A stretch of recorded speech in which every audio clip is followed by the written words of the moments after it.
All right, gang. Well, hopefully you guys had a successful time navigating through the Washington's military experience quiz.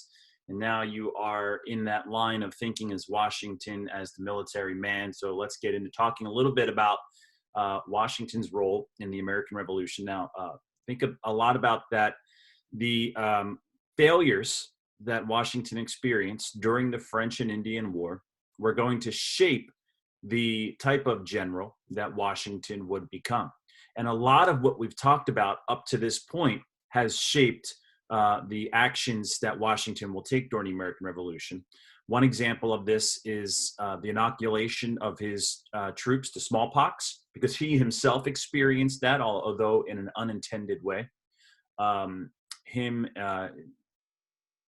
on a very deliberate basis inoculating his troops is a very controversial act, but a successful one, right? And so that's one of the lessons that we learned from his youth, right?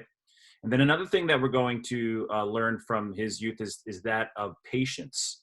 I think oftentimes in the French and Indian War, the failures resulted out of a sort of youthful exuberance, if you will. And I think during the American Revolution, the one thing that Washington learns is patience, right? And Washington's strategy in defeating the British is one of patience, right?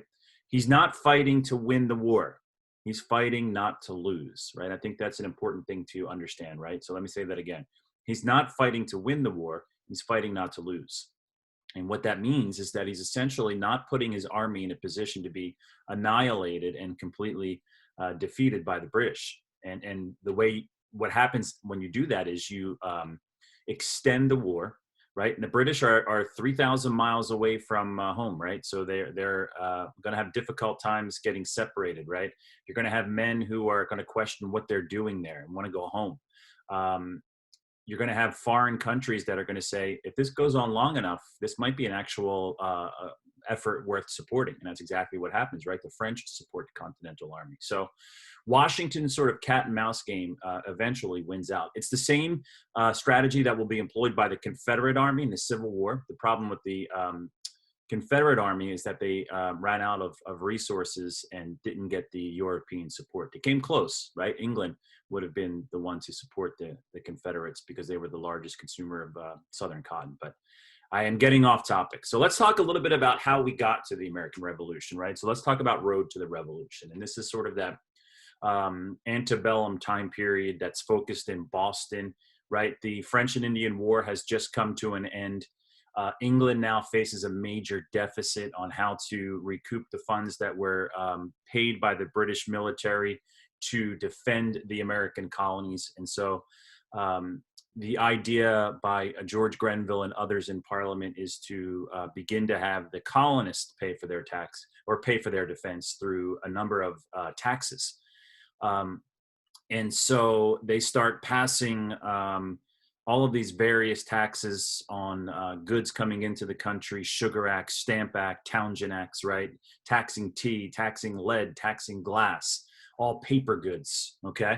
And the colonists rebel to this idea because for the longest time, the colonists were under a period of what was known as salutary neglect, meaning the British sort of took a hands-off approach and allowed the colonies to govern themselves with sort of a cautious eye of the mother country, right?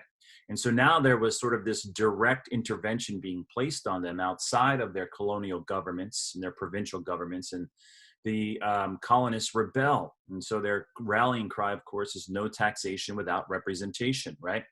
And so they begin acts of rebellion, okay? The Sons of Liberty is formed in Boston. They boycott English goods, right? They set up the First and Second Continental Congresses. And then, of course, the Boston Tea Party is sort of the straw that breaks the camel's back, if you will, right? And then that wasting of millions of dollars of tea into the Boston harbor creates a strong response from Parliament known as the Intolerable Acts or the Coercive Acts, which essentially shuts down the Boston harbor and in a larger number creates a British military presence in Boston and essentially places them under military rule. And then Eventually, this all leads to Lexington and Concord, and we are at war, right? So there's sort of a Cliff Notes version of the antebellum time period prior to the war, right? And then in the midst of all this, we enter George Washington into the fray, right? Now, George Washington shows up to Philadelphia as a delegate from Virginia of the Second Continental Congress, right? The Second Continental Congress is being held in the Pennsylvania State House today, Independence Hall. The First Continental Congress was held in Carpenter's Hall, a block or so away, about less than a block away. And Washington in the Second Continental Congress, we talk about his ambition, right? And sort of his veiled ambition, right? And this is a perfect example of it because the Continental Congress is looking to debate and select a commanding general of their forces that are currently up in Boston. Well, Washington shows up in his Virginia militia's uniform, right? You don't show up in a military uniform unless you're hoping for the position, right? But in sort of a grand show of his indifference, right, or his disinterestedness, and I don't mean disinterested in the fact that he didn't want it; it's that he doesn't want to appear that he wants it. As soon as they begin debating and bandying about his name, he gets up and walks out of the proceedings as if he doesn't want to be part of this. But yet he's in his military uniform. So of course, Washington is the man that is tasked with commanding the forces in Boston, right? And again, it's good to bring in a Southerner from Virginia because most of the action has been in Boston up to this point, right? He does have combat experience in the French and Indian War. I love this one. At age 43, he's young enough and energetic enough to endure the long campaign. I'm 2 years beyond that, and I don't know that I would have the endurance to do what Washington had to do then, right? He has a singular determination. He looks the part, right? There's so much made about Washington's physical stature, and that sort of goes into his godlike status, right? He has these broad shoulders. He stands head and shoulders above his countrymen, right? Has these muscular legs, and it almost becomes sort of like you're creating a god. And in fact, he was physically imposing. So he looks the part, right? So he's the one chosen to head up to Boston. And he has a very difficult task because now he has to go up and sort of organize what is essentially a collection of regional militia into a single fighting unit. And another thing, this is an exhibit that's at the American Revolution Museum in Philadelphia. If you haven't had a chance to go, you should go. It's a wonderful experience, does a great job of covering the American Revolution. But here we see a fight that was happening between different groups. I believe one group is made up of Gloucester fishermen, and then there's I believe a Virginia frontier group, right? And they're having this huge brawl, and it's famously noted that Washington comes bounding on a horse and essentially grabs these two combatants and lifts them off their feet, right? Nobody's sure what happened of the little kid with the snowball, no, but essentially this is an embodiment of what he has to do. He has to unify these guys, and he starts by inoculating the army, right, to make sure that he has a fighting force to fight. So the task before Washington in 1775 in Boston is a tall order, right? Not only does he have to keep the British at bay, but he also has to try, and it's to unify the Continental Army. And he's not really going to be successful at that really until Valley Forge, right? And he's going to get help with that as well. Okay, so 1775 into 1776, the siege of Boston takes place. Let me help you try to make sense of this map that we're looking at here. So this area right in here is Boston proper. And what has happened at this point is that the Battle of Lexington and Concord sort of made the British kind of retreat back into Boston, right? Washington, when he gets up there, finds that there are fortifications set up, and this is all sort of the high area. But the important thing here is this area known as Dorchester Heights here.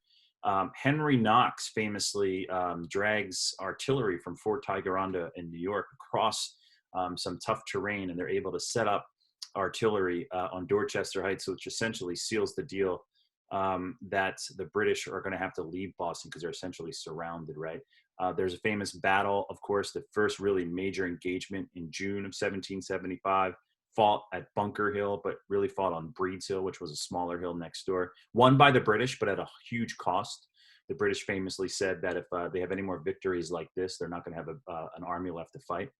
And really, the Continentals had the higher ground, and they were shooting down onto the British, but they ran out of ammunition. That's what allowed for the British to have the win there. And so the British will evacuate. No one's really sure. They head to Nova Scotia for a period, and then will eventually make their way down to New York, right? And this is now in the summer of 1776 into the fall of 1776, right? And we see that this is kind of where that providential protection comes into play, because the first engagement takes place in Long Island, right? The British are able to flank Washington's forces and get them backed up. And this is where that freak storm takes place, allowing Washington to keep the campfires burning and escape into Manhattan. And then he escapes again and begins moving his way up into Manhattan and just getting sort of pummeled along the way, and eventually escapes into New Jersey, right? And so this is where we eventually get to the point in the late November, December of 1776, where enlistments are about to run out. So Washington has a decision. He's got to try and get these guys to buy in. So he needs a victory. He understands that there's a small Hessian detachment at Trenton that he can defeat. And so he orders this brazen overnight crossing of the Delaware Bay. And that's where we'll head to next. Okay. So here's what I want you guys to do now. So that sort of sets us up through the New York campaign in 1776. So I'm going to attach a link to a video segment that I want you to watch, but I want you to only watch up to the 8:45 mark. I don't want you to go into Trenton and Princeton, because we want to set up Trenton and Princeton next with a couple of different things. Okay. So on the video clip, watch until the 8:45 mark. All right. All right. So that should set us up to where we want to be. So I will see you guys after you watch the video clip.